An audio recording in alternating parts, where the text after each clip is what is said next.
Viviendo Utopías, en la que hemos ido reflexionando y conociendo experiencias y aprendiendo de los aciertos y errores en temas clave que siempre se plantean a los que están interesados o metidos en el mundo de la economía social, como cómo crecer sin renunciar a los principios, cómo hacer que el trabajo en red funcione realmente, que fue el último encuentro que teníamos, cómo crecer sin traicionar, cómo compaginar rentabilidad, cómo meter los cuidados. Y hoy queremos ir incluso un poquito más allá y superar y plantear el tema de cómo superar la lógica del productor y el consumidor, porque parece que las economías, incluso las iniciativas de economía social, siempre están, como se las entiende, inscritas dentro del sistema monetario capitalista de compra-venta y pueden jugar con la diferencia o con los precios o con los beneficios entre productores y consumidores, pero se va avanzando mucho en reducir esa distancia entre el productor y el consumidor. Y para eso contamos con la experiencia de Vía Campesina, que nos va a presentar sobre todo Jeromo Aguado, y con la experiencia de la economía del regalo, que nos va a presentar Joserra. Entonces voy a presentar primero a Jeromo, que intervendrá inicialmente, y haremos un breve turno de diálogo y de preguntas justo después de su intervención. Y luego ya vamos con la economía del regalo. La Vía Campesina, no me voy a extender, es un movimiento internacional con más de 180 organizaciones en todo el mundo de carácter campesino que defiende una agricultura familiar y sostenible. Entre sus términos clave está la soberanía alimentaria y los derechos de los pequeños productores. Jeromo, aparte de un gran amigo y un histórico del movimiento agroecológico y de la economía social y solidaria de España, y especialmente de Castilla, pues desde la Castilla rural lo está impulsando. Se encuentra en varias organizaciones, y ha pasado por más todavía, que trabajan por mantener viva la España rural y las pequeñas economías. Destacábamos la avicultura campesina, con el matadero de aves, matadero ecológico de aves de forma cooperativa, que han fundado para poder mantener la venta de carne de pollo ecológico a pequeña escala. Y la plataforma rural, en la que se han juntado pues, una gran variedad de organizaciones para defender la viabilidad de la vía rural. Para que le conozcáis un poco y Jeremo cuando quieras. Bueno, pues bien, buenas noches y gracias por invitarme. El papel que me mandó Nacho me planteaba abordar muchos temas, el tema de la avicultura, el proyecto de avicultura campesina, la soberanía alimentaria, la vía campesina. Bueno, entonces yo me he hecho un pequeño esquema, un poco para contextualizar por qué hacemos lo que hacemos en el contexto sociopolítico en el que vivimos. Compartiré con vosotros mi práctica personal como campesino. Os hablaré un poco del pequeño proyecto del matadero de avicultura campesina y después cómo todo esto está enlazado con las relaciones productores-consumidores y el debate que abrimos ya hace años. Os he mandado un documento ya hace años sobre precisamente la pregunta que os estabais haciendo, la pregunta de cómo superar la lógica del productor y consumidor. ¿Os parece bien el esquema? Bueno, no sé si los que me van a escuchar o los que me estáis escuchando y las que me estáis escuchando sois urbanos, de procedencia campesina, no lo sé, bueno. Más bien urbanos, con aspiraciones al mundo rural. Vale, muy bien, muy bien. Es que ese dato me parece importante, ¿sabes? No os quiero marginar por ello, ni mucho menos. Bueno, sencillamente quería que entendierais que dentro del modelo de desarrollo capitalista, que le tenéis bastante estudiado, no queda ningún espacio, no queda espacio para el campesinado y la soberanía alimentaria, dentro de este modelo, del gran modelo, ¿no? Una parte, es decir, una parte muy importante de la construcción, de su construcción del modelo del capitalismo, yo creo que se debe, muy importante, no toda, se debe a la aniquilación de los pueblos indígenas y a los pueblos campesinos.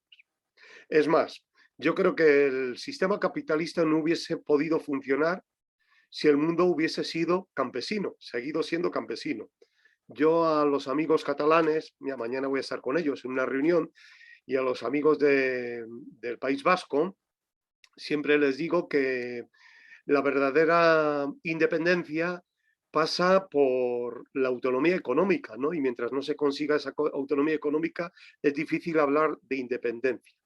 Y el campesinado, aunque era un sector pobre y que siempre ha tenido muchas dificultades para sobrevivir a escala global en todo el mundo, eh, quizá uno de los aspectos positivos que tenía es que era un sector de población autónomo e independiente, no dependía de nadie, ¿no? No dependía de nadie. Otra cosa es la agricultura y la agricultura moderna, pero el campesinado no dependía de nadie. Y por eso al sistema le interesaba aniquilarle, ¿no? Porque gente que ni compraba ni consumía no interesa para el sistema, ¿no? Y yo creo que además ese proceso de desaparición de campesinos, ese fenómeno se agudizó con la globalización del capital y la desregularización de los mercados. Ha sido un fenómeno que ha barrido a pueblos enteros del campesinado a escala planetaria, ¿no? Primera reflexión. La segunda reflexión es que sin campesinos no es posible ser soberanos alimentariamente. Sin campesinos y sin campesinas, ¿no? Cuando hablo de campesino, del campesinado, hablo de esa gente que entiende lo de la visión del campesino como una forma de vivir, no solo como una forma de producir, que también es una forma de vida, ¿no? Y que conlleva a su vez una forma de producir que para nosotros está expresado en lo que denominamos agroecología campesina, que es el cúmulo de un acervo cultural construido por las gentes del campo a golpe de azada y experimentación. Después se apunta la academia. La academia se ha apuntado a este carro en estos últimos años, ¿no? Y todo el mundo habla de agroecología, pero la agroecología, el fundamento de la agroecología está en los saberes y en el conocimiento de las comunidades campesinas. Esa es la base y la fundamentación, ¿no? Y sin campesinos, pues no podemos tener gente cuidadoras y cuidadoras del territorio y de la comunidad. La tierra para quien la cuida, no para quien la agrede, ¿no? Este es el espíritu de la vía campesina y del campesinado. A los amigos del Sindicato de Obreros del Campo siempre les digo, a mi amigo Juan Manuel Gordillo de Marinaleda, les digo, creo que hay que dar una vuelta al eslogan de la tierra para quien la trabaja. Yo creo que la tierra tiene que ser para quien la cuide y no la agrede, y también para quien la trabaja, pero principalmente para quien la cuida y no la agrede. Si eres campesino, la cuidas y no la agredes. Si no, igual eres un explotador de la tierra, ¿no? Y sin campesinos, que no es posible la soberanía alimentaria. Y este es un dato muy importante porque, aunque en la parte del mundo que nos ha tocado vivir, en el norte, en el mundo rico, prácticamente hemos desaparecido, el campesinado ha desaparecido. Sin embargo, las prácticas campesinas las ponen en marcha cerca del 50% de la población mundial. Cerca del 50% de la población mundial todavía son rostros campesinos, ¿no? Y que se niegan a desaparecer. Este es el sentido que tiene la vía campesina como movimiento global del campesinado, ¿no? La articulación de todas las organizaciones, de los sin tierra, de los pequeños campesinos a escala planetaria, que nos negamos a desaparecer. Creemos que somos fundamentales no solo para producir alimentos sanos, sino para la existencia de la humanidad, ¿no? En España, paso a la tercera reflexión, existen también experiencias de resistencia campesina, ¿no? Yo digo que son experiencias que cuentan más como referentes de lo que la agricultura tendría que ser, que como contrapoder al modelo agroalimentario del gran capital. Somos minoría, ¿no? Pero somos importantes, ¿no? Somos importantes. Estas experiencias están expresadas en el residuo del campesinado tradicional. Todavía yo me sitúa ahí. Yo llevo toda la vida en el campo. Yo aprendí a ser campesino con mis padres y mis abuelos y he seguido esa trayectoria hasta ahora que me acabo de jubilar, hace medio año. Entonces he dejado de ser productor, pero sigo siendo campesino. ¿Pero por qué? Porque es una forma de vivir, ¿no? Y también se expresa en el movimiento, un movimiento emergente, que ha aparecido hace ya más de 20 años, de jóvenes que quieren volver al campo y que se van instalando en el campo, ¿no? Es un movimiento potente, pero sigue siendo marginal dentro del contexto global, ¿no? Pero es potente no tanto en cuanto a cantidad, sino en cuanto a calidad. Es un movimiento que viene precisamente a cuidar de la tierra, a vivir cuidando la tierra, a vivir cuidando de la tierra y de los territorios, ¿no? Y que quiere volver a la tierra para abrazarla, no para esquilmarla, ¿no? Y yo creo que esto es una gran riqueza y una gran esperanza, desde mi punto de vista. Es donde está la esperanza. Para mí la esperanza no está en la gente que se manifiesta por las calles estos días con tractores de 300 caballos, ¿no? Que son víctimas también del modelo agroalimentario y lo están pasando muy mal, pero han abrazado un modelo de agricultura que a ellos mismos les están expulsando de sus territorios y de sus pueblos, ¿no? Bueno, personalmente mi práctica campesina se ubica dentro de esa red, de estas dos redes, de los residuos del campesinado tradicional y del nuevo campesinado, ¿no? Yo llevo más de 30 años practicando agricultura y ganadería ecológica, ¿no? En una granja pequeñita de 12 hectáreas, 100 ovejas, engordando 1000 pollos, ¿no? Una pequeña huerta para el autoconsumo. Y siempre ha sido un proyecto minifundista y con la voluntad de no crecer. Yo siempre tuve claro eso. Yo siempre quise demostrar que se podía vivir en el campo con muy pequeña superficie, asociando agricultura y ganadería, ¿no? Y con un proyecto pequeño y no entrar en la dinámica del crecimiento, porque el crecimiento supone que cada vez tienes que tener más tierras y entras en la dinámica del acaparamiento de tierras y entras en la dinámica de no dejar espacios a los otros y las otras que quieren venir a vivir y a cuidar del campo, ¿no? No dejas espacio. Es la dinámica en la que a la que han obligado a entrar a los pocos agricultores que van quedando, ¿no? Los pocos que quedan van acaparando las tierras de los que tienen que abandonar, ¿no? Y esto es un suicidio colectivo, ¿no? Daros cuenta que cuando nosotros entramos en la Unión Europea, estábamos entre un 19 y 20% de población activa de la agricultura y ahora estamos, creo que no llegamos al 4% de población activa. Hay menos de 1 millón de agricultores en el Estado español, ¿no? Y esto es una auténtica barbaridad. Un 3-4% de población activa que gestiona casi todo el territorio del Estado español. Es una barbaridad, ¿no? Y yo en mi pequeño proyecto intenté, para mí lo más importante era abordar el reto de cómo ser sustentable energéticamente, cómo hacer un modelo agroalimentario de producir alimentos para la comunidad y para la gente, pero que sea sustentable energéticamente.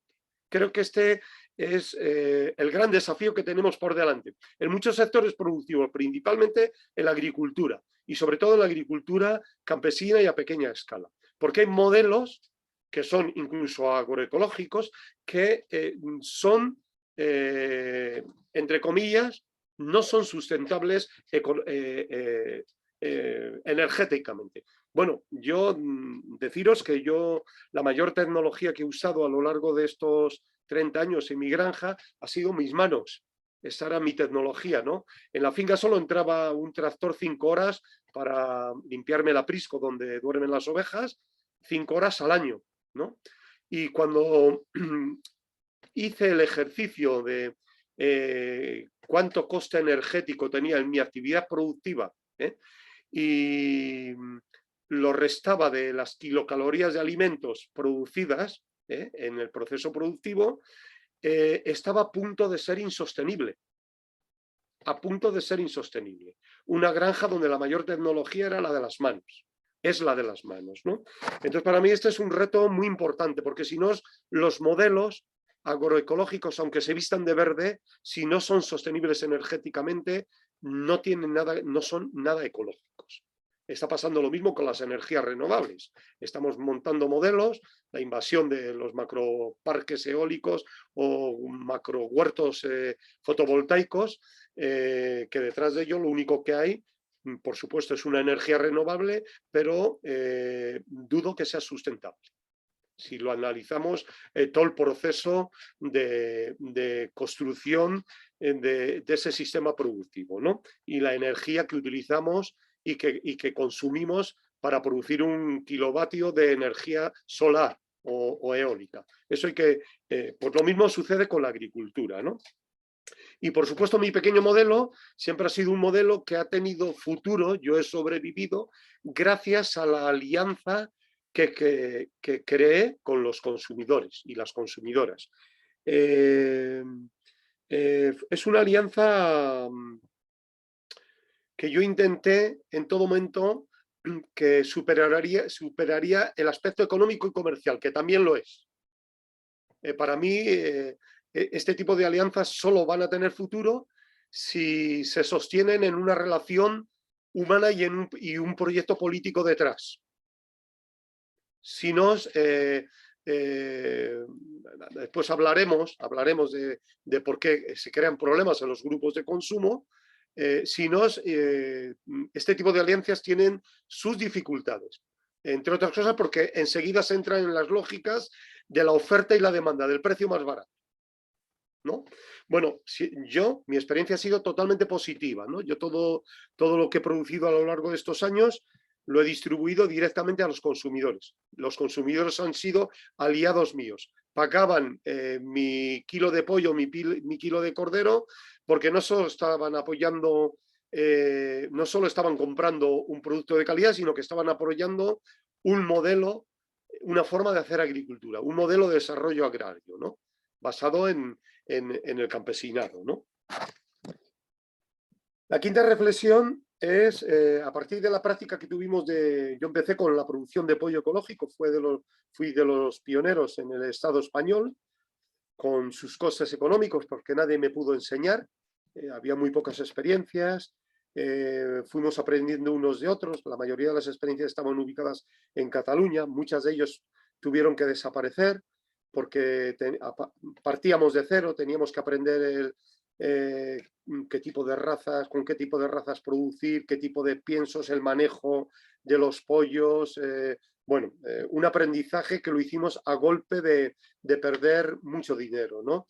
Yo una vez que aprendí, empecé a enseñar a toda la gente, a los jóvenes que se pusieron con esta actividad, ¿no? Entre otras cosas porque la avicultura ecológica, yo sí que identifiqué como valor que tenía muchas potencialidades, porque con una pequeña superficie, por ejemplo, con 1 hectárea, porque el acceso a la tierra para la gente que quiere volver al campo es muy difícil, bueno, pues con 1 hectárea, el poder, simplemente accediendo a 1 hectárea, tú podías poner una granja ecológica de producción de pollo que te permitía, permitía crear una unidad productiva para poder vivir una familia, ¿no?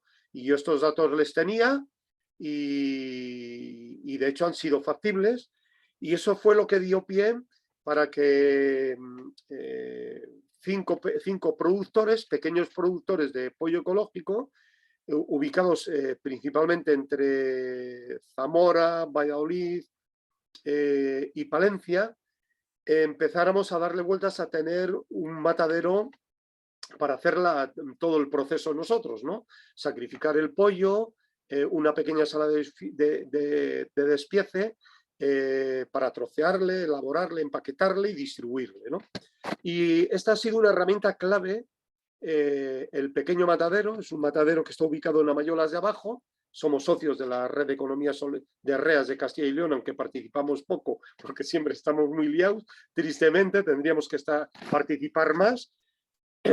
Y ha sido la pieza clave para que las 5 granjas socias del matadero puedan sobrevivir, porque sin matadero es muy difícil hacer avicultura. Bueno, de hecho, en Valencia había otro matadero que no era ecológico y fue con el que nosotros empezamos la actividad, ¿no? Es un matadero que está dedicado a la transformación de pavo para producir paté en Villamartín de Campos, y nos hicieron el favor de empezar allí, ¿no? Pero para ellos era un poco incordio, y entonces ya dimos el paso de montar eso en Mayores. Y entonces ha sido una herramienta clave. El matadero está gestionado cooperativamente entre los productores y autogestionado entre los productores. No tiene trabajadores. Los propios productores, los propios granjeros, cuando matamos, por ejemplo, dentro de 7 días vamos a matar pollos míos, ¿no? Que ahora ya no son míos, ya os explicaré otro proyecto en el que estamos.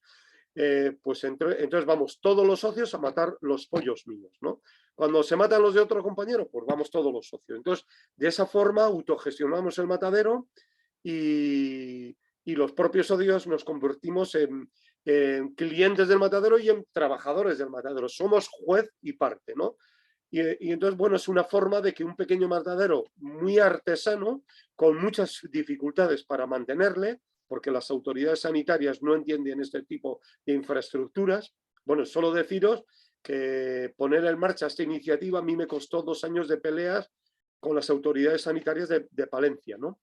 Peleándole con ellos para demostrarles que yo, bueno, primero que había visitado experiencias en Francia y en Holanda de este tipo, pequeñas estructuras de transformación de la carne en espacios muy pequeños, y que se habían acogido al mismo reglamento sanitario que tenemos nosotros, que es el reglamento de la Unión Europea, que después le tienen que adaptar los estados o en este caso, los gobiernos regionales, ¿no? Bueno, pues en Castilla y León esto no se entendía. Y ya fue una cuestión de orgullo personal. Yo peleé y yo le dije que yo tenía la ley de mi parte y que si eso se podía hacer en Francia, se tenía que poder hacer en España. Y al final lo conseguí, ¿no? Aún así, pues sufrimos bastantes acosos porque el funcionariado no entiende el concepto de lo pequeño.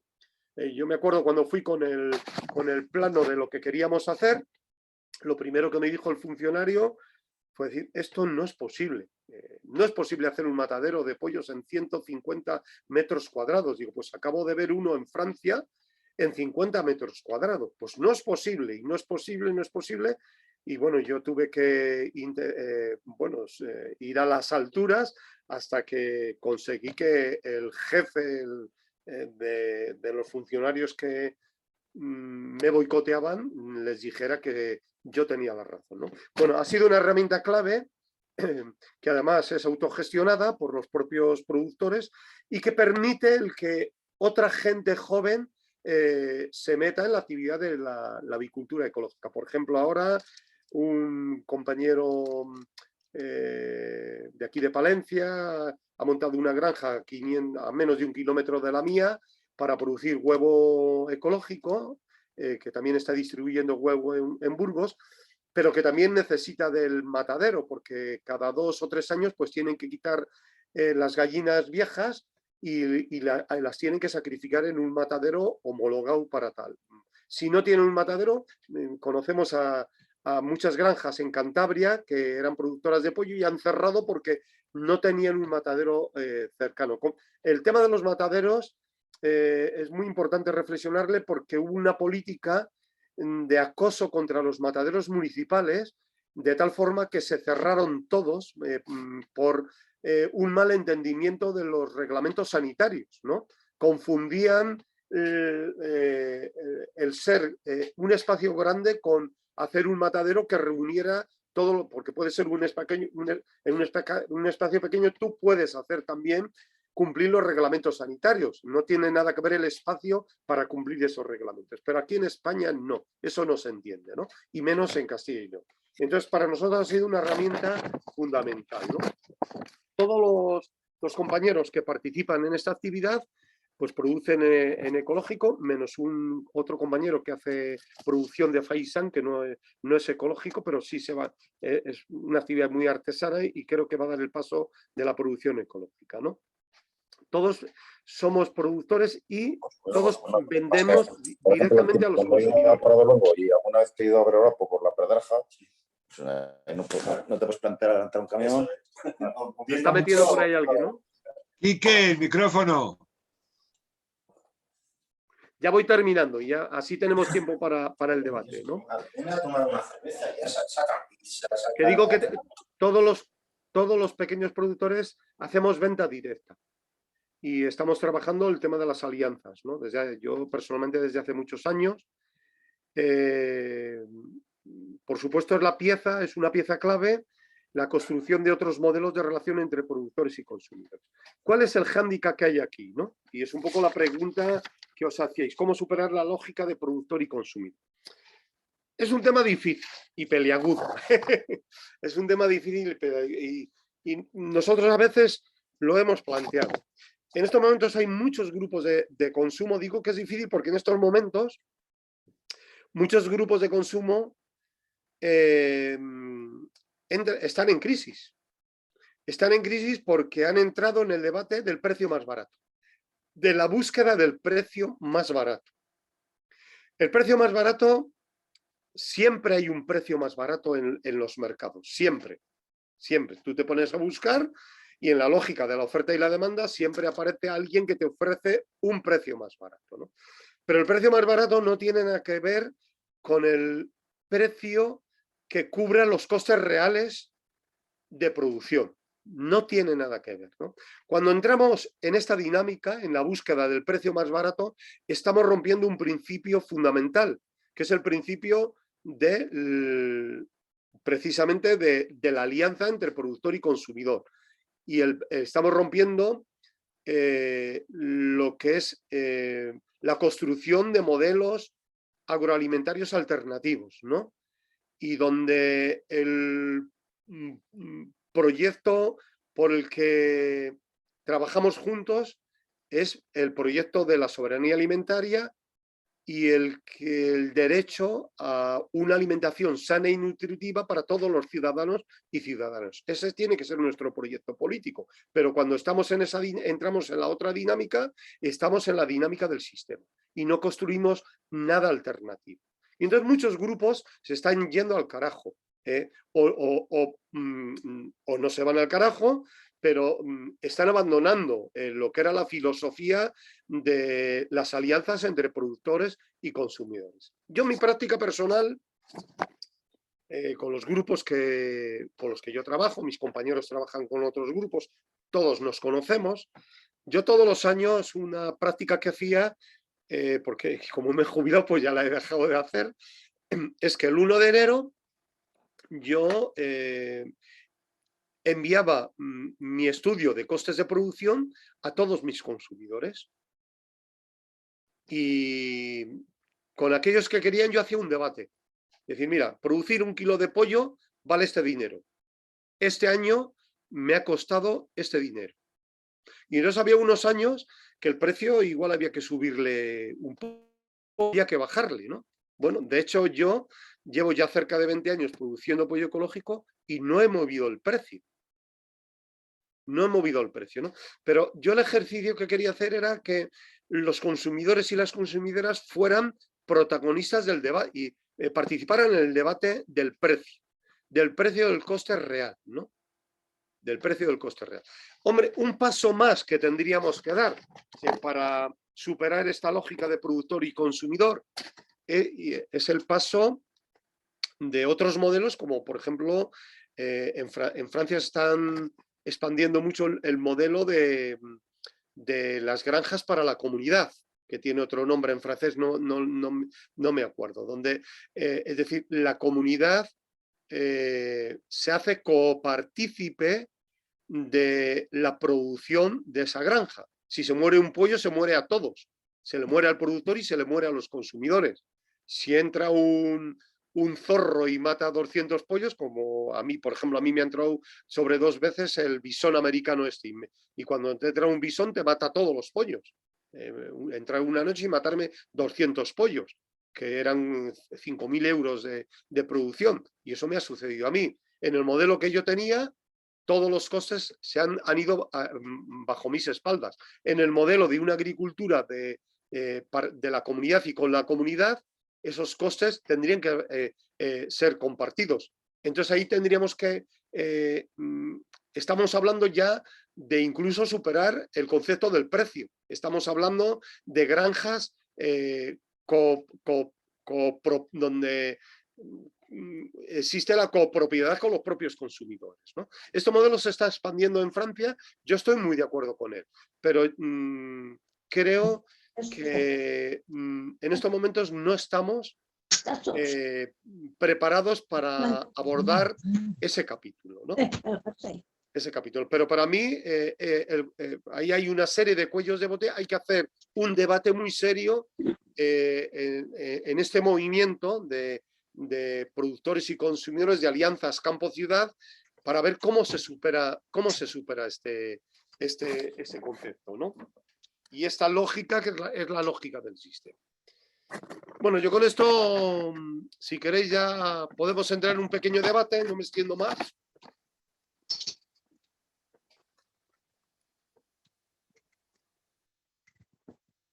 No sé si se me ha entendido. Sí, se te ha entendido muy bien, muy interesante. Espera, te voy a quitar la pantalla completa, ¿vale? Esto. Ahí.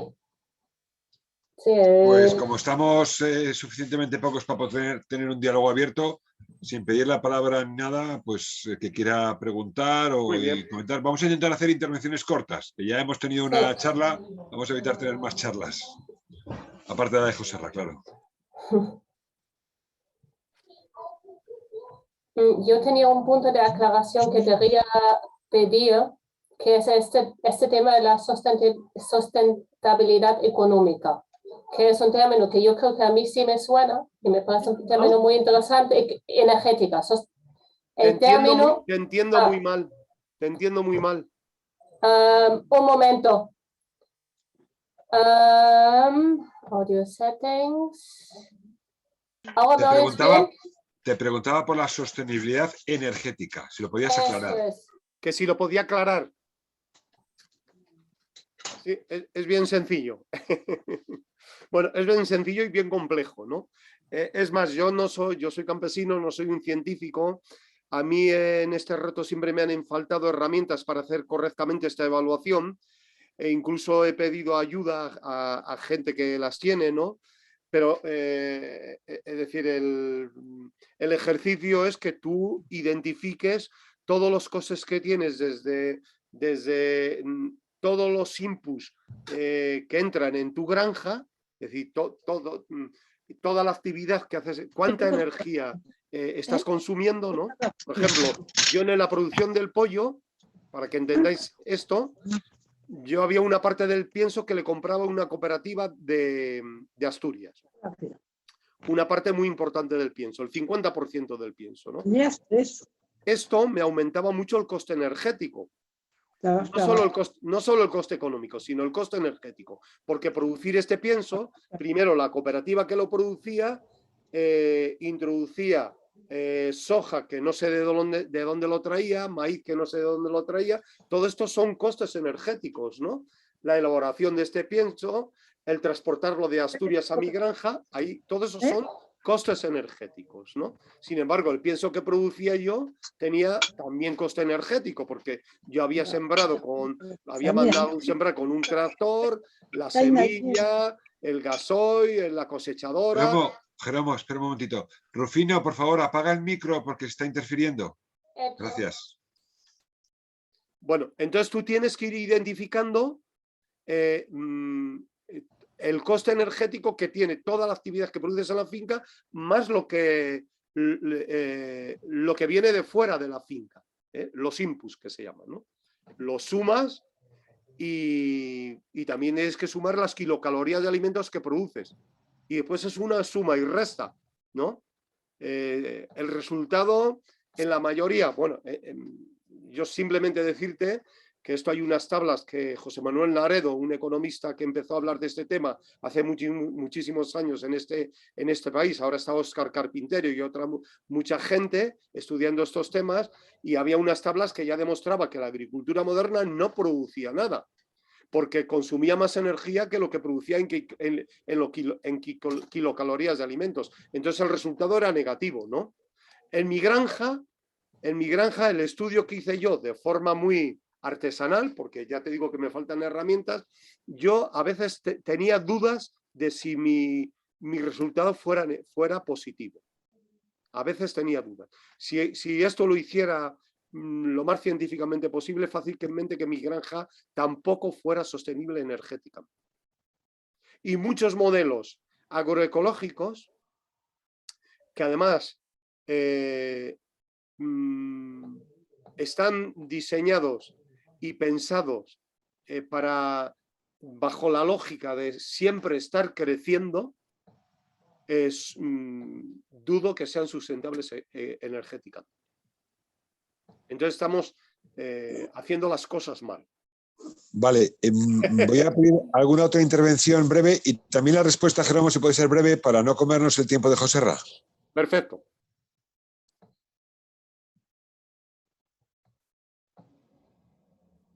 Bueno, nada, 2 minutos. Soy Trini. Gracias, primero. Y creo que introducías ahora, Jerónimo. Sí, el análisis de costes del propio se suele llamar el análisis del ciclo de vida, ¿no? Que realmente, a ver, hay que tomar en cuenta, pues eso, todas las entradas, todas las salidas, lo que produces y al final lo que el coste de sostenibilidad que tiene. También tienes que tener en cuenta que lo que produces tiene un valor, digamos, ecológico, que sí que tiene un valor positivo de sostenibilidad. O sea, que no es que lo que produjeras fuera nulo en sostenibilidad, sino que no es tan limpio o tan 100% rentable como puede aparentar. Pero, en fin. Sin lugar a dudas. También se hacen otras aportaciones, por ejemplo, yo tengo praderas y las praderas son auténticos sumideros de gases de efecto invernadero. Se hacen otras aportaciones, ¿sabes? Sí, sí. El cuidado de la tierra, los suelos, etcétera, etcétera. Claro. Son otras aportaciones. Como veo que estáis con prisa, me gustaría que leyerais el documento que he mandado esta tarde a Nacho y que creo que vais a disponer todos de él, porque ahí está escrito la reflexión que hicimos a partir de un encuentro donde hicimos este debate de cómo superar la lógica productor-consumidor, ¿no? Y el conflicto que tenemos entre este tipo de experiencias. Muchas gracias.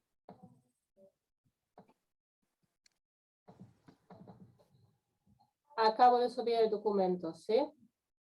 Está en el chat.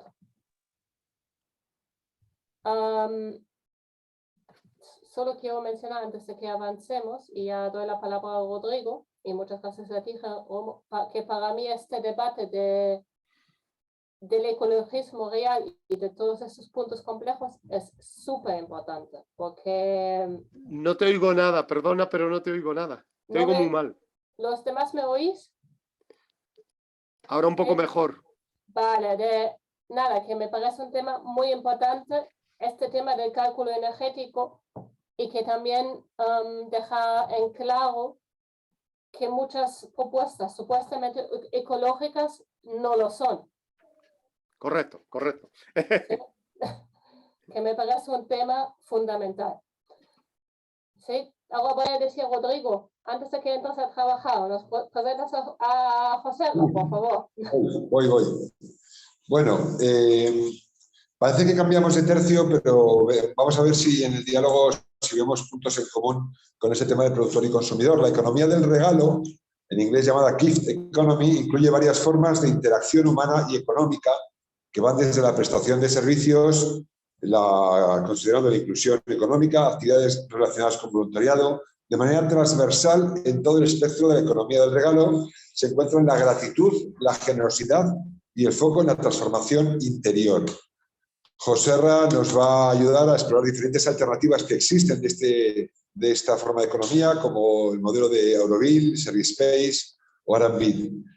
Joserra tiene 36 años, es máster en Cooperación Internacional y Desarrollo y es experto en entidades no lucrativas. En el 2011 tuvo la oportunidad de viajar a la India como voluntario de Manat Sadhana y durante los últimos 10 años ha colaborado en diferentes proyectos de economía alternativa y política desde abajo. Es sobre todo un amigo y le agradecemos su participación porque ha estado muy liado, como siempre, bueno, como estamos todos, la verdad. Gracias, José, cuando quieras. Simplemente yo me quiero despedir de vosotros, ¿vale? Sí, Jeromo, gracias. Un abrazo, Muchas venga. gracias. Un abrazo. Hasta luego. Y siento no poderte escuchar. Nada, ya te lo Venga, un pasarán. abrazo. Hasta luego. Luego está el vídeo. Chao. Ah, muy bien, muy bien, muy bien. Bueno, pues gracias por estar y por poner la oreja a estas conversaciones, creo que son muy interesantes. Y nada, la verdad que he hecho unas diapositivas, así que nada, comparto algunas cosas que yo creo que se van a ver mejor ahí, ahora las compartiré. Pero bueno, como dice Rodri, pues sí, he tenido la oportunidad de estar en India mucho tiempo. La primera vez que fui fue en 2011, pero bueno, desde entonces llevo muchos años viajando allí, conociendo proyectos pues muy, muy transformadores de economía social, solidaria y de esta parte dentro de la economía social y solidaria que es la gift economy, ¿no? Economía del regalo, economía de la dádiva, también lo llaman en algunos círculos. Y bueno, son proyectos, la verdad, que allí tienen bastante recorrido y es curioso también analizar, no nos da tiempo a eso, ¿no? Pero en qué contextos surgen este tipo de proyectos, porque es verdad que hay, por ejemplo, en India, pues hay más tendencia, más facilidad a que surjan este tipo de proyectos, pero bueno, también en el mundo occidental, pues cada vez hay más, ¿no? Hay algunos en Burgos incluso que ya conocemos. Entonces, nada, voy a compartir un poquito la pantalla.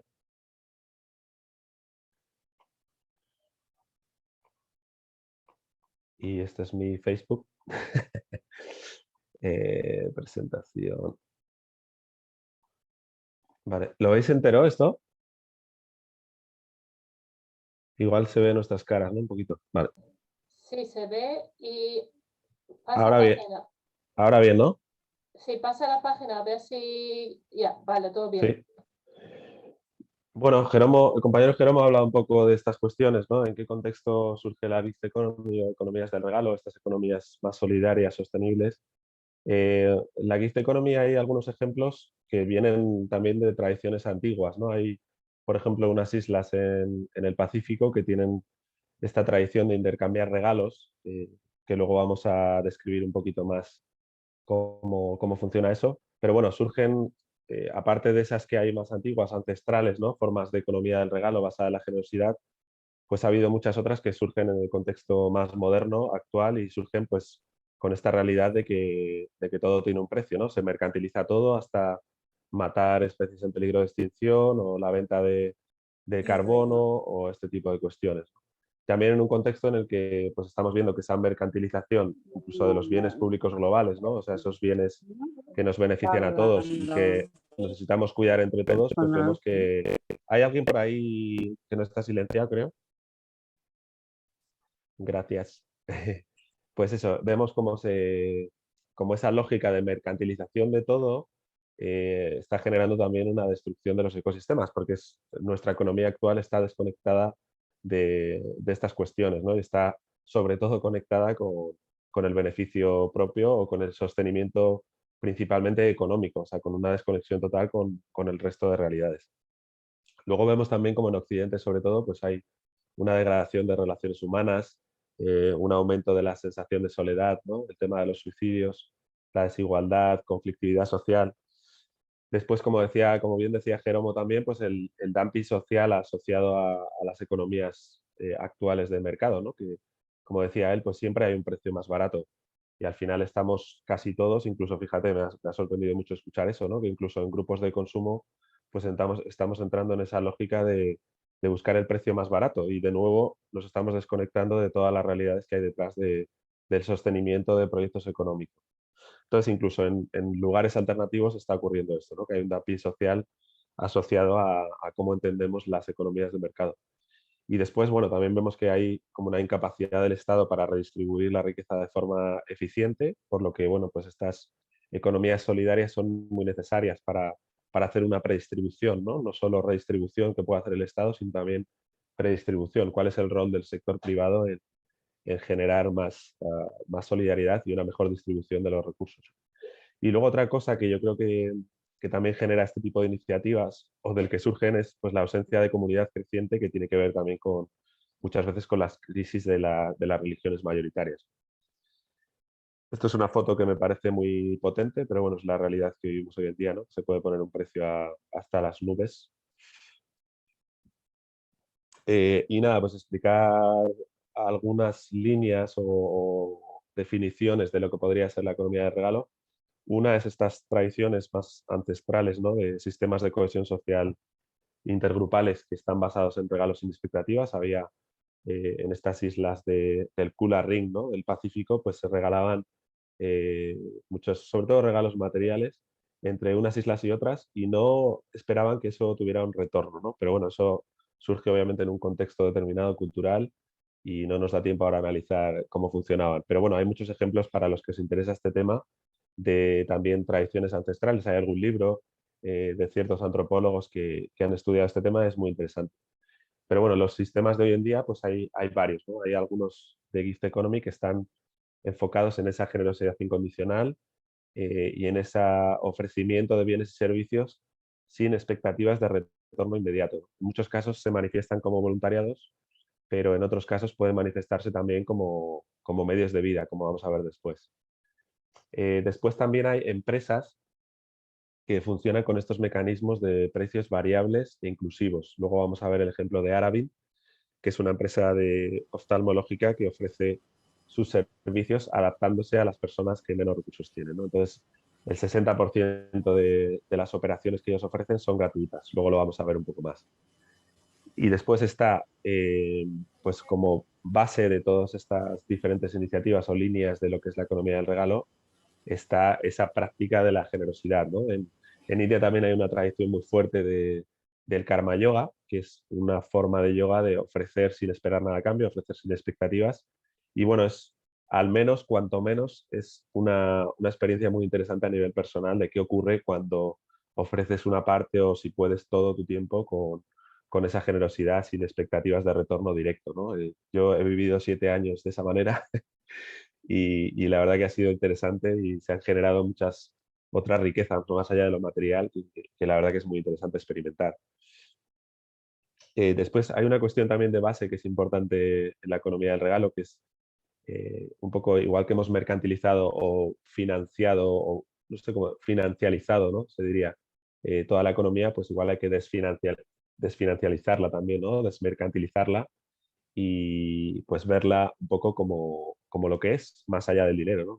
Pues tenemos muchos materiales, muchos recursos que son materiales, tenemos muchas riquezas que son sociales, otras espirituales, la riqueza natural que es la base de todo, ¿no? También la riqueza experiencial o la riqueza de conocimiento, y todas ellas son más o menos tendentes o se les puede manejar de una forma más mercantil o menos, ¿no? Y vamos a ver que hay algunos ejemplos de ambas. Entonces, por ejemplo, bueno, en el tema material he elegido la vivienda, pero bueno, sabéis que hay en la economía de mercado, pues hay estos procesos de gentrificación, de acumulación de riqueza, de especulación, y por otra parte, pues en lo que es tendente hacia el regalo, pues hay algunas ecoaldeas, por ejemplo, que ofrecen el uso de vivienda de una forma gratuita, ¿no? Hay una inversión inicial comunitaria y después eso se ofrece de una forma gratuita, o hay ciertos países que apuestan más por la vivienda pública para controlar el tema de la especulación, ¿no? Por ejemplo, Austria, cuando en 2008 hubo esta crisis económica y pues muchísima gente lo sufrió, Austria fue de los sitios, y las ciudades austriacas, de los sitios donde menos se sufrió a nivel de esos servicios básicos por tener un gran parque público de vivienda, ¿no?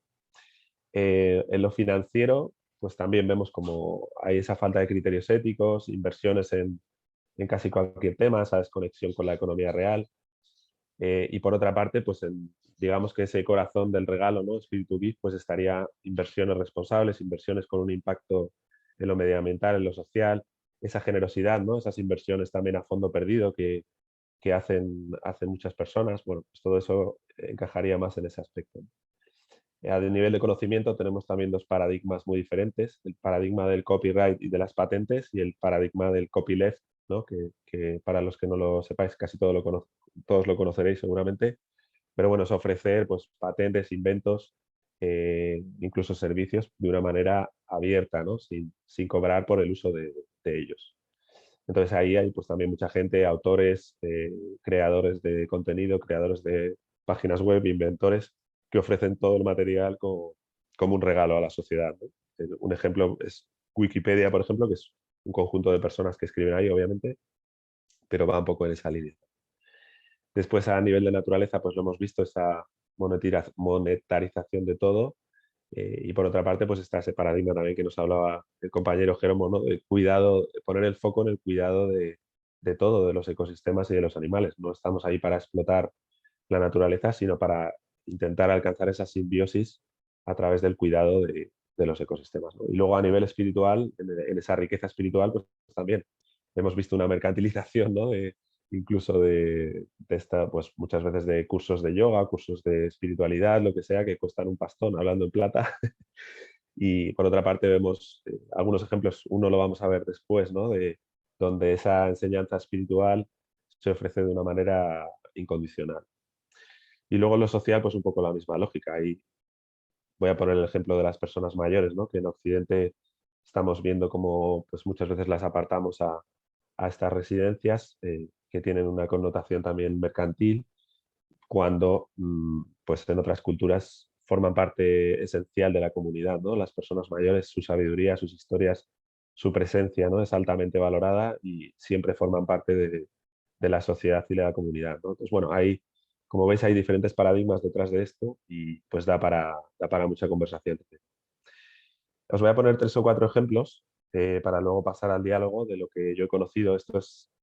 Bueno, son fotos de Aravid, de este sistema hospitalario oftalmológico. Es una empresa privada que surgió hace 30 o 40 años y es un doctor con 50 y tantos años en India, los doctores se retiran y él decidió pues, que quería seguir contribuyendo y crear una empresa privada, pero con un foco público, ¿no? Y me parece uno de los grandes ejemplos en los que lo privado y el interés público se unen, ¿no? Es un gran agente predistribuidor esta empresa. Como veis ahí, los datos son muy fuertes, ¿no? Han hecho más de 5 millones de operaciones en estos años y 40 millones de pacientes. Es una empresa que se dedica, como decía antes, a operaciones oftalmológicas, ¿no? Sabemos que la mayor parte de personas que no ven hoy en día en el mundo, que han perdido la visión, la han perdido por cuestión de cataratas, o sea, enfermedades que con una pequeña operación se pueden sanar, se pueden curar. Y en India especialmente y en otros sitios también del sur, pues mucha gente no tiene acceso a estos servicios ni siquiera a través de lo público, ¿no? Entonces, el foco y la misión de esta empresa siempre ha sido llegar a las personas que no tenían recursos. Y como veis ahí, un dato que también es muy interesante, el 60% de las operaciones que hacen las ofrecen de forma gratuita. Y claro, esto, vamos, lo han estudiado en Harvard, es un sitio, yo estuve allí visitando uno de los hospitales, la verdad que tienen bastantes hospitales por todo el estado de Tamil Nadu. Ellos no han querido salir de ese estado del sur de India para que el modelo se replicara, ¿no? No querían perder la conexión con el territorio, sino hacer algo lo más grande que pudieran dentro de ese territorio, pero luego pues dejar que el ejemplo se multiplicara en otros lugares con la idiosincrasia de cada sitio, ¿no? Pero bueno, es muy interesante. A nivel de principios, pues funcionan eso, asegurando como principio creativo que se dice, ¿no? de la empresa es asegurar ese acceso a todas las personas. Luego, esa independencia financiera, no dependen de ninguna financiación externa, o sea, todo lo hacen con lo que las personas que van allí a recibir el servicio contribuyen. Y luego estándares de alta calidad, que es otra parte también. Y va gente, hay varias historias de pues, es un presidente de India que va allí y que no lleva la cartera y él bueno, le hace la operación o el servicio de forma gratuita y con la misma calidad, ¿no? Entonces eso también se comprometen a que todo el mundo reciba la misma calidad en el tratamiento. Y es un modelo que hay un libro sobre él también, o sea que si queréis investigarlo o hablar después más conmigo, pues encantado, pero muy inspirador. Después, bueno, otro que también, Rodri, esto nos daría para horas, ¿no? Pero bueno, el Buddha Movement, este hombre que veis aquí es Vinoba Bhave, que es amigo de Mahatma Gandhi. Y bueno, él desarrolló gran parte de los proyectos, se le veía un poco como el sucesor espiritual de Gandhi en la India. Y la verdad que tuvo un impacto muy fuerte a muchos niveles. Este movimiento fue uno de los que él lideró, lo llaman como el Budan, que es Dan es como donación y Bud es tierra, ¿no? Y es la donación de tierra, que de hecho fue la donación pacífica, ha sido hasta ahora la transmisión de tierra de forma pacífica más grande de la historia de la humanidad. Pues bueno, aquí tenéis algunos datos, ¿no? Se donaron a través de la facilitación de esta persona, que es también uno de esas personas que deberíamos estudiar en los colegios, pues se consiguieron casi 20.000 kilómetros cuadrados de donación, ¿no?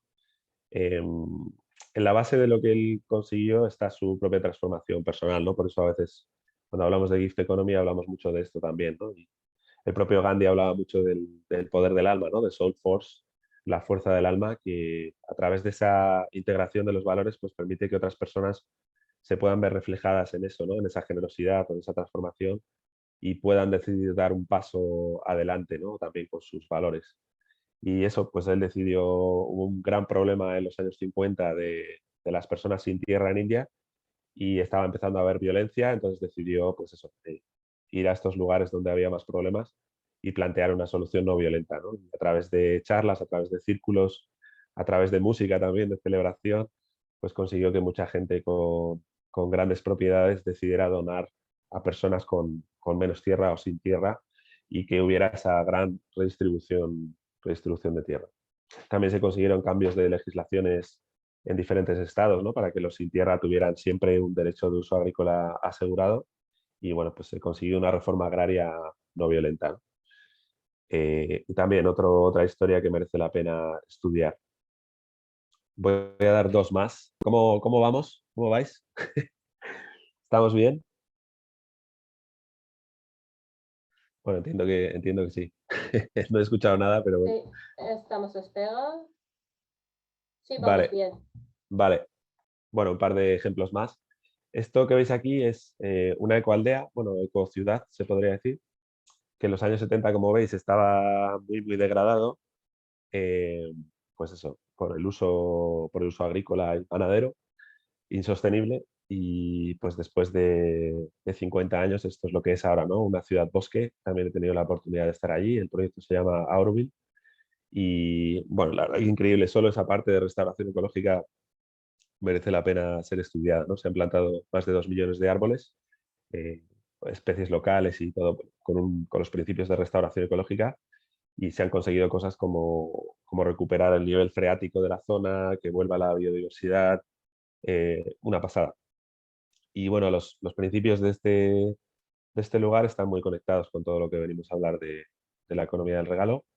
Esa primera parte sostenible, ¿no? Es como que, de hecho, decían que la primera parte siempre de la regeneración de la sociedad debería venir a través de la regeneración primero de los ecosistemas, ¿no? Y luego es más fácil que esa regeneración social también tenga lugar. Pero bueno, han conseguido, por ejemplo, el tema del nivel freático, elevarlo 4 metros, todo lo que decíamos de la biodiversidad, la verdad que es maravilloso. Y luego hay una cosa que es quizá más sutil, pero es el diseño para la belleza y el desarrollo humano, ¿no? Y toda la arquitectura está pensada para que la gente se sienta inspirada por la arquitectura, ¿no? Para que salgas de casa. Aparte de que, bueno, sales de casa y estás en un bosque y puedes ir a todas las partes en bici o andando o lo que sea, está pensado para eso también. Y eso como muy, muy inspirador a nivel arquitectónico. Pero bueno, lo que nos concierne hoy más, que es el tema de la economía, pues ahora mismo tiene una economía, son en torno a 3.000 personas, con la idea de llegar a 50.000, y tienen una economía híbrida, ¿no? Con muchos emprendimientos sociales que sí que funcionan dentro de la economía tradicional, pero perdón, gran parte de experimentos de economía del regalo, economías de generosidad, como tiendas gratis. Allí la vivienda es universal. O sea, una vez que pasas un tiempo ahí y eres parte de la comunidad, pues tienes acceso a la vivienda de forma gratuita. El tema de la cultura también, el tema de la sanidad, la educación, hay muchísimos servicios que son gratuitos y están muy basados también en la generosidad de personas que creen en el proyecto y personas que viven ahí. Luego la independencia energética, ¿no? Que es un tema básico, yo creo que para generar otra economía, cómo podemos viajar más, hacer esa transición hacia una producción más local e independiente de energía y un consumo también más local e independiente. Entonces, bueno, otro proyecto también muy, muy interesante para estudiar. Y, y el último esto es un centro de meditación que es pues la Fundación Vipassana, ¿no? Que trabaja en todo el mundo y ofrecen cursos de meditación de 10 días como un regalo. Esto es un formato de economía que se llama Pay It Forward, que es como contribuye para el siguiente, ¿no? Entonces, tú cuando vas no te cobran nada, sino que al final te dan la opción de contribuir anónima y voluntariamente para que esa cadena de generosidad se pueda mantener. Entonces, bueno, con ese sistema llevan, creo que son también 30 años, 20 o 30 años ahí manteniéndose, sí, 30 más. Y eso, ofreciendo cursos de meditación desde ese espíritu por todo el mundo, ¿no? Ahora tienen más de 160 centros de meditación por el mundo. En España tenemos 2, ¿no? Uno en Candelera y uno en Barcelona, y bueno, ya hay millones de personas que han pasado por esos centros para aprender meditación y de esa manera, ¿no? Entonces también muy interesante. Y nada, esto es de Burgos, pero bueno, estamos ahí un poco empezando, también una plataforma Ubuntu que llamamos, ¿no? Y de hecho tenemos un proyecto de gallinas que ya estamos plantando semillas para ello, estamos esperando a tener cuenta bancaria ahí con trámites, pero bueno, ya tenemos la tierra preparada y tenemos varias personas, en torno a 30 ahora mismo, que han decidido pues, amadrinar estas gallinas, ¿no? Que es uno de nuestros proyectos. Queremos, como decía, bueno, asociado también un poco a esa forma de entenderlo en Francia, esos proyectos comunitarios, ¿no? Generar una granja avícola o de animales donde el foco sea el cuidado de los animales, ¿no? Y que haya un apoyo incondicional, digamos, a esos animales que puedan estar ahí y, bueno, pues los regalos que nos den, bienvenidos, pero que las contribuciones, digamos, sean sostenidas para mantener los gastos de un lugar así y el bienestar de los animales. Entonces, pues la gente está respondiendo muy bien. Hemos hecho otros muchos proyectos de economía del regalo, pero bueno, era como algo que nos hace ilusión que va a salir de aquí en adelante.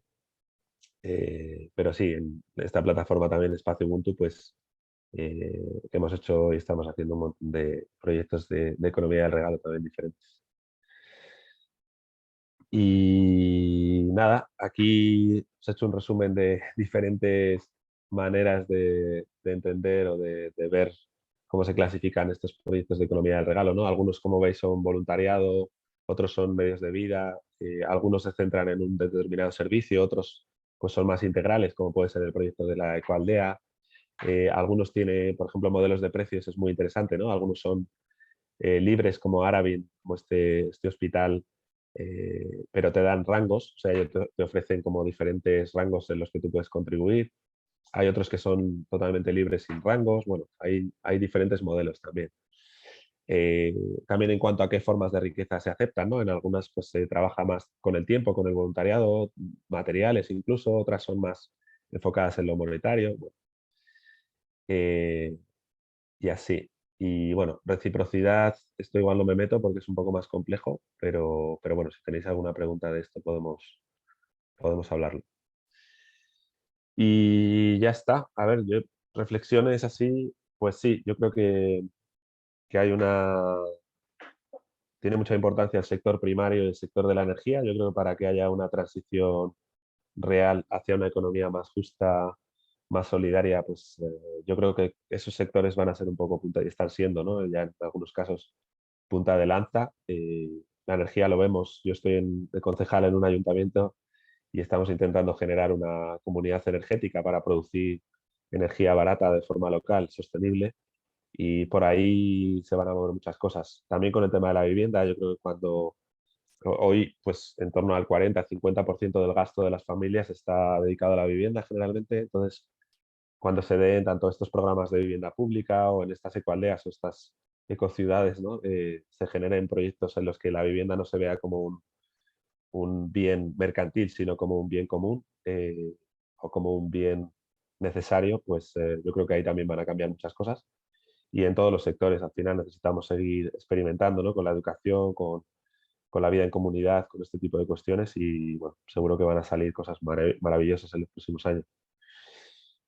Y eso es, aquí os dejo el mail si queréis hacer una foto, la web y estar en contacto, encantado. Y ya me callo.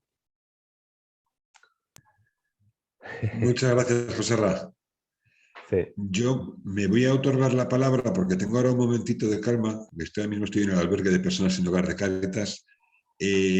una aclaración o puntualización, porque no sé si te he entendido bien, y un comentario. Claro, en las experiencias que has comentado, algunas tienen una interacción con el sector público. Yo entiendo que el sector público no es, o sea, lo público no es gratis en ese sentido, tiene una lógica distinta. Entonces, bueno, entiendo que propiamente no sería otro debate.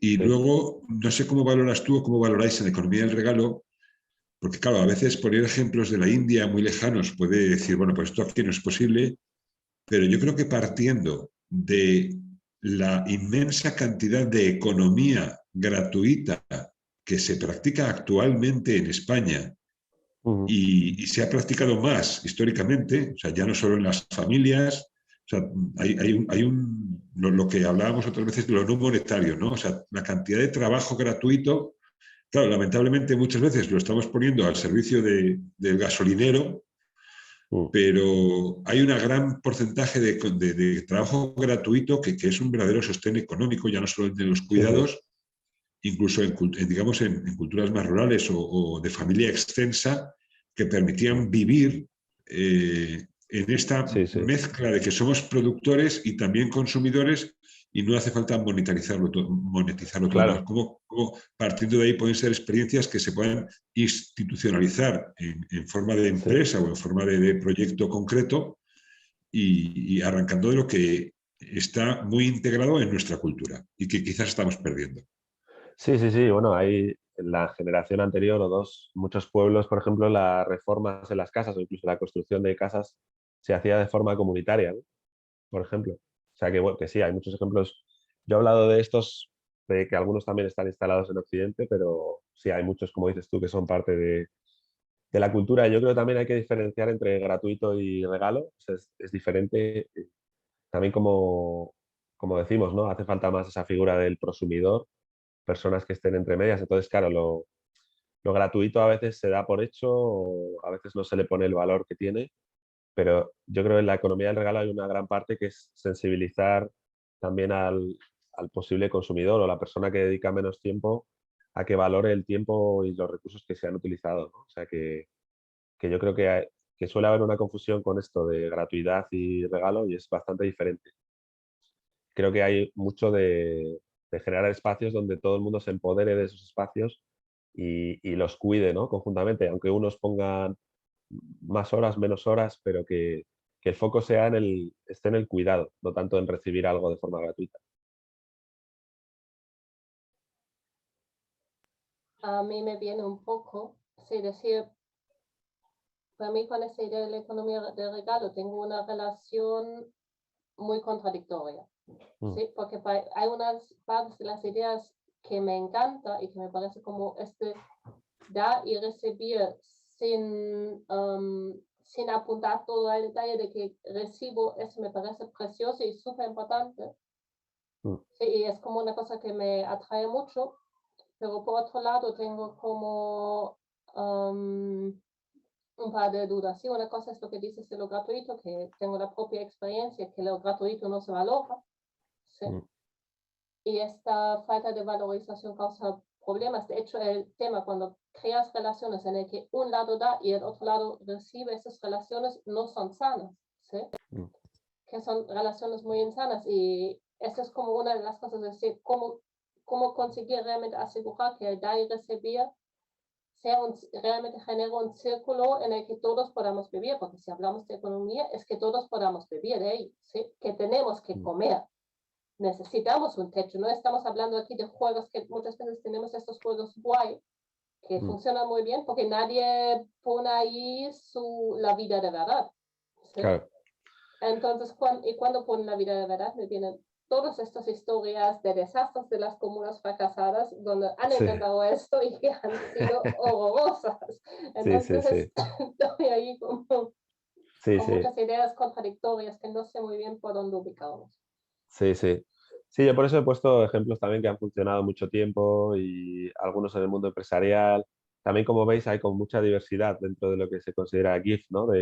Según el tipo de reciprocidad, según la forma de intercambio, según los recursos que utilizas. Entonces, yo creo que también el regalo, yo cada vez utilizo más, lo que pasa que lo del cuidado, digamos que está cogido, ¿no? Economía del cuidado, pero yo sí que veo como una palabra más acertada para definir hacia dónde apunta esto, que es el cuidado de todas las personas y todos los procesos involucrados, ¿no? Que de hecho yo tampoco me apego mucho a economía del regalo, no, creo que están dentro de economía solidaria, economía social, todo este tipo de cuestiones, solo que bueno, sí que hay algunos matices que como decíamos, incluso en la economía social, eh, como decía Jeromo, pues puedes perder conexión con ese cuidado y yo creo que aquí sí que hay una parte muy importante de no perder esa conexión, tanto a nivel interno como a nivel luego de relación, ¿no? El otro día leía que no nos podemos relacionar realmente profundamente con los demás si no tenemos una relación profunda con nosotros mismos. Entonces yo creo que aquí un matiz muy importante es ese foco o una patita en el cambio interior. Y no se puede entender, por ejemplo, el karma yoga o gift economy y todas estas cosas, no se pueden entender sin eso. O sea, se pueden, de nuevo, se podrán mercantilizar o intentar convertir en otra cosa, pero sin una pata en ese proceso interior no se pueden entender.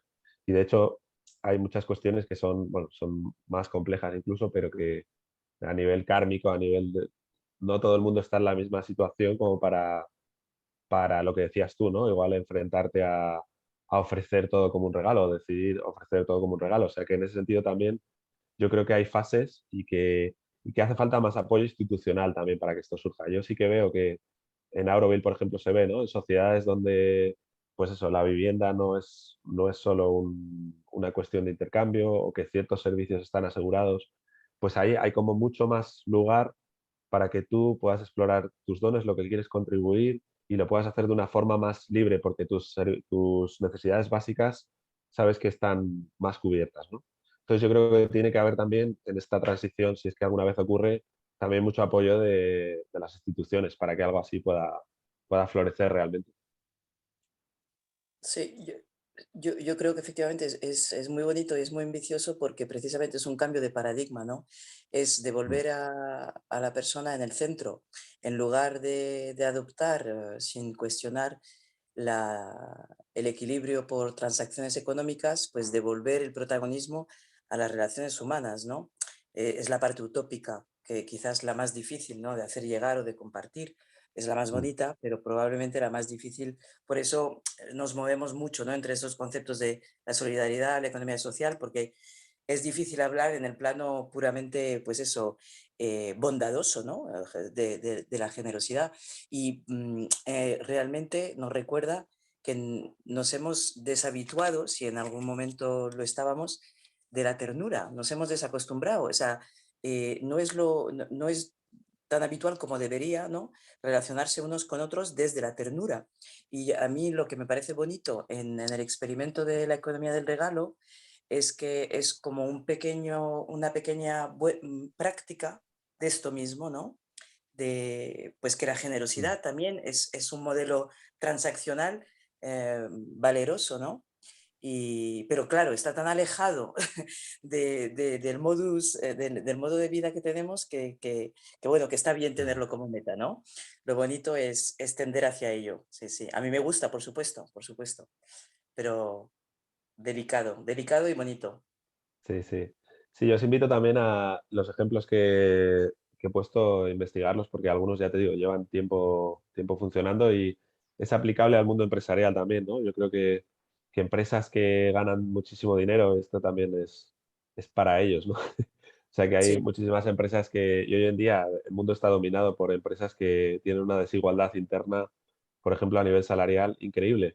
¿Qué pasaría si en esos lugares hubiera un corazón de un poco mayor generosidad, ¿no? O sea, que eso tendría un impacto, y tiene en algunas personas que han tocado estos ejemplos, tiene un impacto muy fuerte para hacer esa predistribución en la sociedad, porque no podemos depender solo del Estado para distribuir la riqueza. Las empresas grandes y las que tienen mucho peso, muchos beneficios, pues yo creo que deberían ir hacia modelos con un poquito más de generosidad o con mucha más generosidad en algunos casos. Entonces yo creo que también la Gift Economy tiene un aspecto de sensibilización a esos extremos, ¿no? A personas o empresas que no conocen este tipo de modelos o este tipo de emociones muchas veces incluso, ¿no? O sentimientos, y que al tocarlos o al conocerlos pues pueden cambiar, y yo conozco bastantes ejemplos de este tipo de casos. Claro, claro. Y me recuerda lo que decíamos antes con Jeromo, ¿no? La economía lineal, la economía circular. En realidad, si conseguimos cubrir nuestras necesidades, la, la búsqueda imparable de mayor acumulación de riquezas pierde sentido, que es lo que Mm, sustenta la economía lineal tradicional, ¿no? Que conocemos mm, actualmente. Y eso es lo difícil, la difícil transición que nos proponemos hacer, ¿no? Hacia la mm, sostenibilidad global. ¿Por qué? Porque realmente cuando hablamos de recursos, hablamos de atesorar riquezas, estamos hablando de un único planeta y de una, pues eso, de un entorno único, sistémico, ¿no? Hablamos mm, de una aproximación holística, etcétera, precisamente porque es que no hay plan B y no hay otra alternativa que nosotros, nuestro planeta, nuestros recursos. Pues el hecho de pensar en la economía del regalo es otra manera, estableciendo relaciones equitativas o equilibradas, de no abusar también de los mm. insumos, de no abusar Sí, también y de no diezmar, digamos, el propio ecosistema, ¿no? mm. Complicado, complicado pero bonito. Sí, no, es bonito, y bueno, que los pequeños gestos, no hemos hablado de eso, ¿no? Pero los pequeños gestos también es muy importante. Tenemos unas tarjetitas sonríe, ¿no? Sí, Para hacer pequeños gestos anónimos de amabilidad y tal. Y nunca sabes dónde tocas, ¿eh? Nosotros no hemos claro. hablado tampoco de eso, pero hemos organizado muchos encuentros internacionales con líderes económicos y políticos por ahí, y mucha gente un pequeño gesto le hace plantearse sus paradigmas, ¿no? O un evento o una experiencia. Entonces, todo eso, por muy pequeño que parezca, no sabemos hasta dónde puede llegar. Entonces, eso también es importante, no renunciar a ello, ¿no? Que la manifestación práctica de estos valores que cada uno tenemos, aunque sea por muy pequeño que sea esa manifestación, puede viajar mucho y convertirse en algo grande. Ujú. El autoconocimiento también, por ejemplo, yo que estoy en contacto con gente así un poquito pues maltrecha o desesperada porque pierde su empleo, etcétera, hacemos unos talleres muy sencillitos de autoconocimiento, de volver a mirar hacia adentro, lo que uno vale, lo que puede atesorar.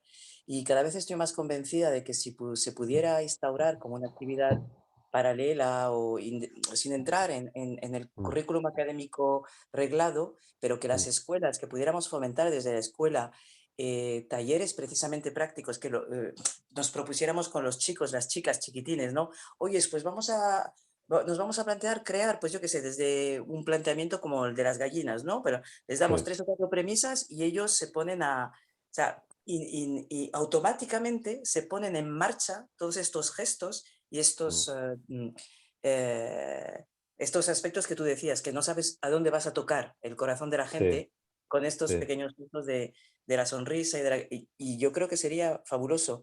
Un sí, trabajo sí, de pedagogía, pues eso, desde la base, ¿no? Que los niños experimenten el gozo de hacer algo juntos, porque es que no tiene precio.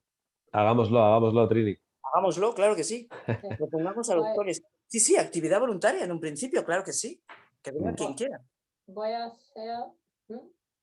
Perdón, que tengo ahí una pregunta que me está picando. Sí, que la tenía un poco de hace un rato cuando salió ahí la palabra abuso y quiero volver un poco sobre este tema de cómo manejar abuso de tomar de más. Sí, a mí me viene ahora Sí, un ejemplo de una organización que yo conozco más o menos de cerca, que está en el ámbito habla inglés, sí, del ámbito habla inglés de no violencia y hablan mucho de la economía del regalo. Y mm, tienen sus fondos, tienen su momento de reparto de dinero y todo esto. Y todo eso parece muy bonito a primera vista. Cuando lo miras un poco más de cerca, pues como estas organizaciones tienen una figura de liderazgo muy fuerte, que parece dedicar mucho tiempo a la organización. Y otras personas también dedican mucho tiempo a la organización, ante todos los procesos internos de sostenimiento de todos estos procesos de autoconocimiento de todo eso. sí, Ahora, ¿qué es la diferencia? Que la persona que tiene el piso de liderazgo tiene un sueldo muy bueno. y no lo comparten. Mm. Y otros hacen el mismo trabajo gratuito viviendo porque es una organización online, entonces viven en diferentes países, pero yo sé de algunas personas que viven en circunstancias bastante más precarias.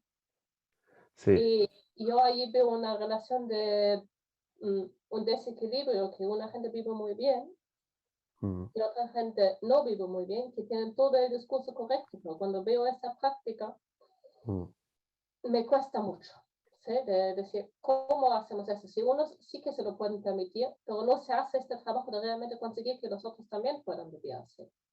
Sí, yo creo que, bueno, aquí voy a compartir una cosa porque es muy interesante esto. Sí, y yo esto lo he visto también, lo he vivido, pero aquí hay una parte, ¿lo veis, no? Mm, O sea, yo creo que es muy importante diseñar, que es la redistribución interna. O sea, mm, cómo se trabaja eso en cada empresa o en cada organización. Si no hay un modelo de redistribución interna, es muy fácil y no está diseñado de forma clara, es muy fácil que ocurran este tipo de cosas, ¿no? Entonces, incluso fíjate, a nivel porque hablamos de diferentes formas de riqueza, también está la riqueza de la atención que recibes. O sea, hay muchas veces que por el hecho de recibir más atención, hay una persona que va a tener más facilidad de acceso a ciertos recursos, capital social, capital, ¿no? Y hay personas que igual tienen más esa capacidad. Entonces, ¿cómo redistribuyes o cómo haces que tu organización considere esa redistribución de una forma justa, ¿no? Nosotros, uno de los proyectos que queremos plantear en Ubuntu, que estamos ahí en la fase final de la parte logística, digamos, es un curso, bueno, varios cursos de formación, uno para activistas, otro de economía alternativa, este tipo de cosas.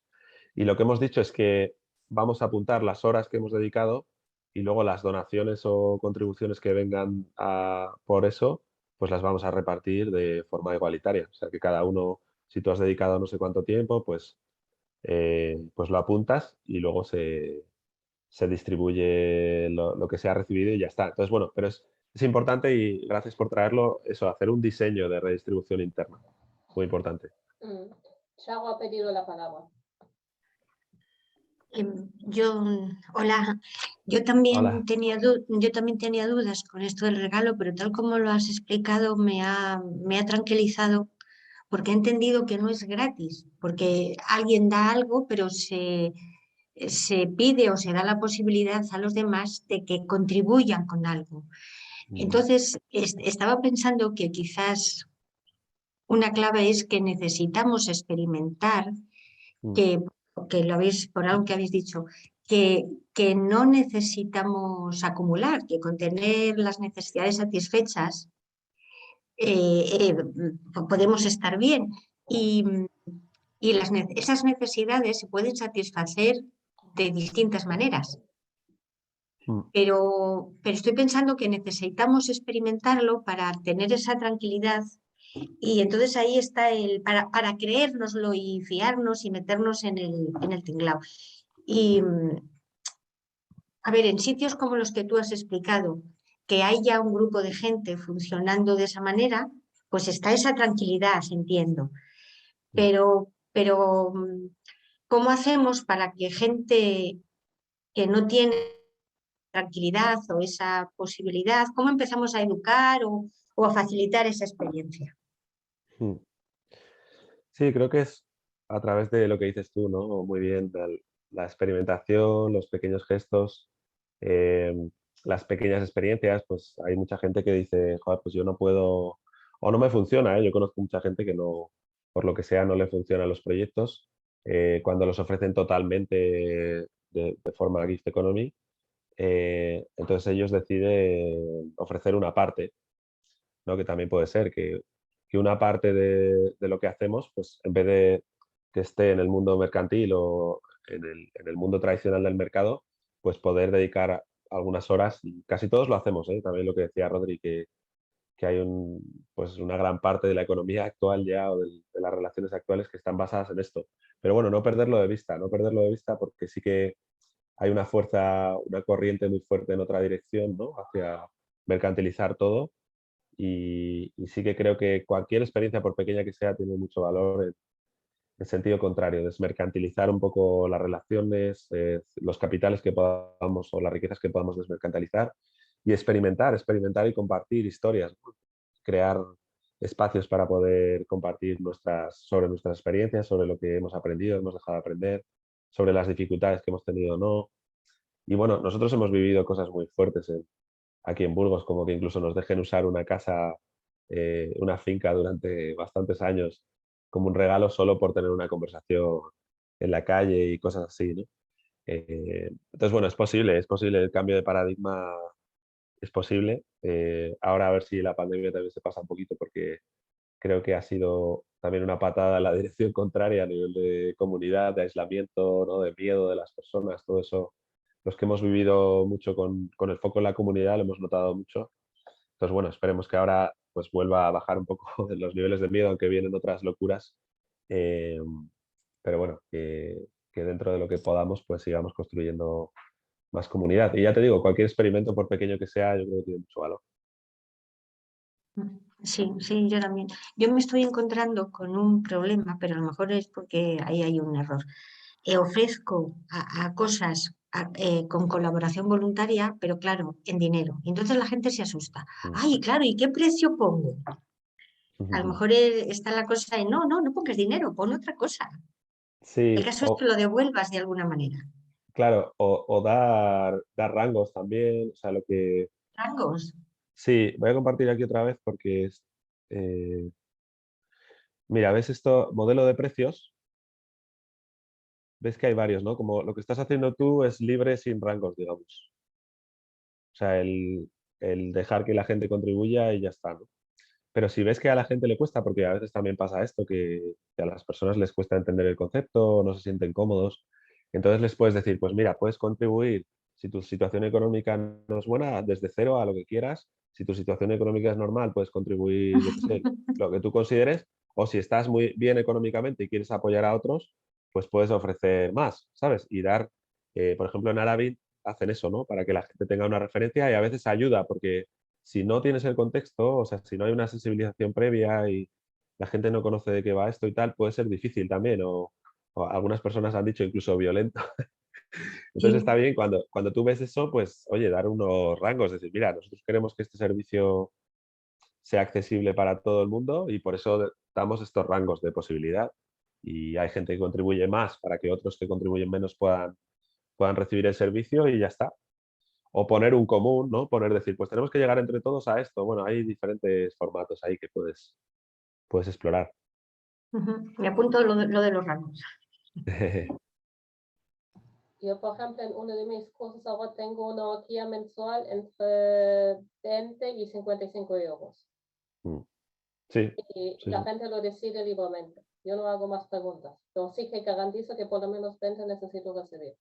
Sí, Y si sí, quieres sí. pagarme ese 20, negociamos. Eso es.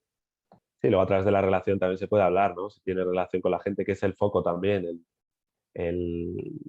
Si ya conoces a la gente, hay esa relación, pues es más fácil gestionar estas cosas también. Mm.